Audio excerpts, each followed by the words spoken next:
और इस बीच प्रधानमंत्री नरेंद्र मोदी ने आज अपने जीवन के अनुभवों पर 3 किस्से सुनाए। यह किस्सा उन्होंने लखनऊ यूनिवर्सिटी के छात्रों को संबोधित करते हुए सुनाया, लेकिन ये किस्से ऐसे हैं जिनसे देश के हर छात्र सीख सकते हैं। सबसे पहले खादी के फैशन शो का किस्सा सुनिए। लेकर हमारे यहाँ खादी को लेकर जो एक वातावरण है, लेकिन मेरा जरा उल्टा था। मैं जरा उत्साहित रहा हूँ। मैं जब मैं गुजरात में ये सरकारों के रास्ते पर तो नहीं था, तब मैं एक सामाजिक काम करता था, कभी राजनीतिक कार्यकर्ता के रूप में काम करता था। खादी पर हम गर्व करते हैं, चाहते हैं। खादी की प्रतिबद्धता,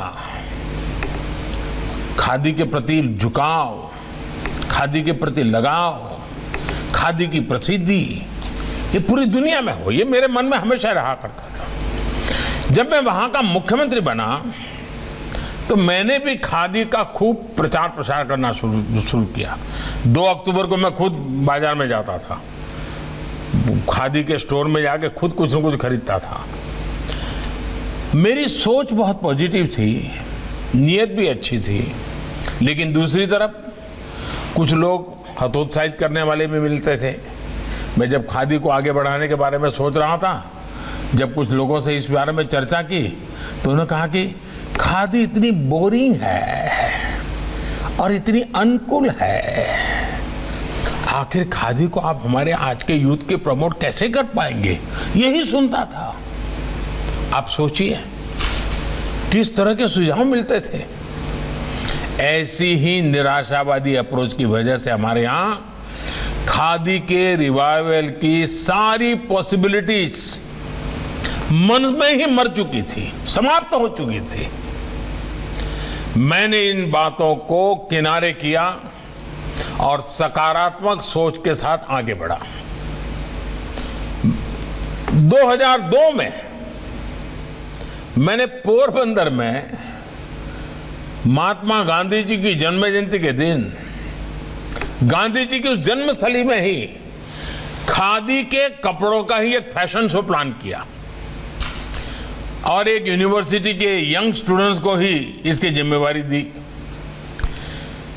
फैशन शो तो होते रहते हैं, लेकिन खादी और यूथ दोनों ने मिलकर उस दिन जो मजमा जमा दिया, उन्होंने सारे पूर्वग्रहों को ध्वस्त कर दिया था जी, नौजवानों ने कर दिया था।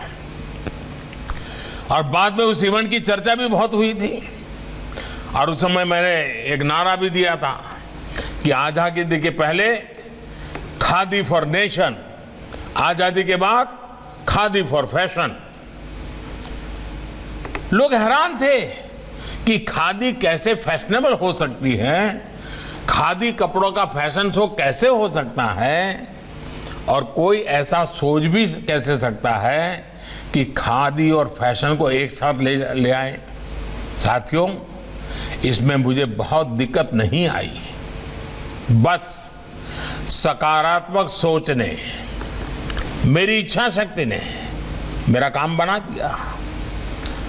आज जब सुनता हूं कि खादी स्टोर से एक एक दिन में 1-1 करोड़ रुपए की बिक्री हो रही है, तो मैं अपने वो दिन भी याद करता हूं। दोस्तों, आपको जानकर हैरानी होगी और ये आंकड़ा याद रखिए आप। साल 2014 के पहले 20 वर्षों में जितने रुपए की खादी की बिक्री हुई थी, उससे ज्यादा की खादी पिछले 6 साल में बिक्री हो चुकी है। कहां 20 साल का कारोबार और कहां 6 साल का कारोबार। प्रधानमंत्री मोदी ने दूसरा किस्सा भी सुनाया, रायबरेली की रेल फैक्ट्री के बारे में। सुनिए कैसे रायबरेली की रेल फैक्ट्री का कायाकल्प हो गया। समस्या ये रही है कि हम अपने सामर्थ्य का पूरा उपयोग ही नहीं करते। यही समस्या पहले हमारी गवर्नेंस में, सरकारी तौर तरीकों में भी थी। जब सामर्थ्य का सही उपयोग न हो तो क्या नतीजा होता है, मैं आज आपके बीच में उसका एक उदाहरण देना चाहता हूं। और यहां यूपी में वो ज्यादा सूटेबल है। आपके बहुत लखनऊ से जो बहुत दूर नहीं है, रायबरेली का रेल कोच फैक्ट्री, बरसों पहले वहां निवेश हुआ, संसाधन लगे, मशीनें लगी, बड़ी बड़ी घोषणाएं हुई, रेल कोच बनाएंगे। लेकिन अनेक सालों तक वहां सिर्फ डेंटिंग पेंटिंग का काम होता रहा। कपूरथला से डिब्बे बनकर आते थे और यहां उसको थोड़ा लीपा पोती रंग रोगान करना, कुछ चीजें इधर उधर डाल देना, बस यही होता था। जिस फैक्ट्री में रेल के डिब्बे बनने का सामर्थ्य था, उसमें पूरी क्षमता से काम कभी नहीं हुआ। साल 2014 के बाद हमने सोच बदली, तौर तरीका बदला। परिणाम यह हुआ कि कुछ महीने में ही यहां से पहला कोच बनकर के तैयार हुआ और आज हर साल सैकड़ों डिब्बे यहां से निकल रहे हैं। सामर्थ्य का सही इस्तेमाल कैसे होता है,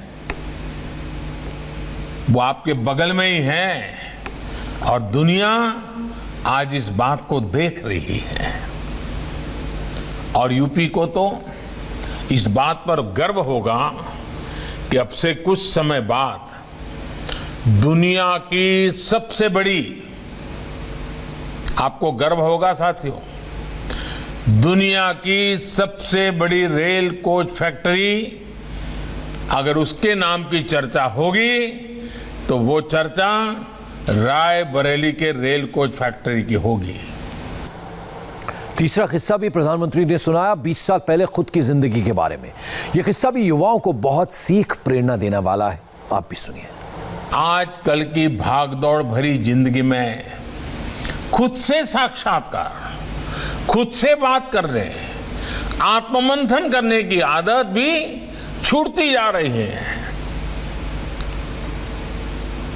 इतने सारे डिजिटल गैजेट्स हैं, इतने सारे प्लेटफॉर्म्स हैं, वो आपका समय चुरा लेते हैं, छीन लेते हैं।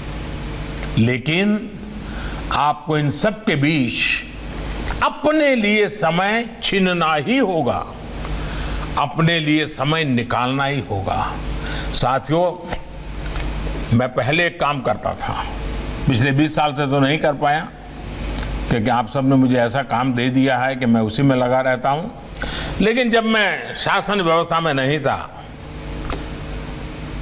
तो मेरा एक कार्यक्रम होता था हर साल, मैं मुझसे मिलने जाता हूं। उस कार्यक्रम का मेरा नाम था मैं मुझसे मिलने जाता हूं। और मैं 5 दिन 7 दिन ऐसी जगह पे चला जाता था जहां कोई इंसान न हो, पानी की थोड़ी सुविधा मिल जाए, बस। मेरे जीवन का वो पल बड़े बहुमूल्य रहते थे। मैं आपको जंगलों में जाने के लिए नहीं कह रहा हूं, कुछ तो समय अपने लिए निकालिए। आप कितना समय खुद को दे रहे हैं, ये बहुत महत्वपूर्ण है। आप खुद को जाने, खुद को पहचाने, इसी दिशा में सोचना जरूरी है। आप देखिएगा, इसका सीधा प्रभाव आपके सामर्थ्य पर पड़ेगा, आपकी इच्छा शक्ति पर पड़ेगा।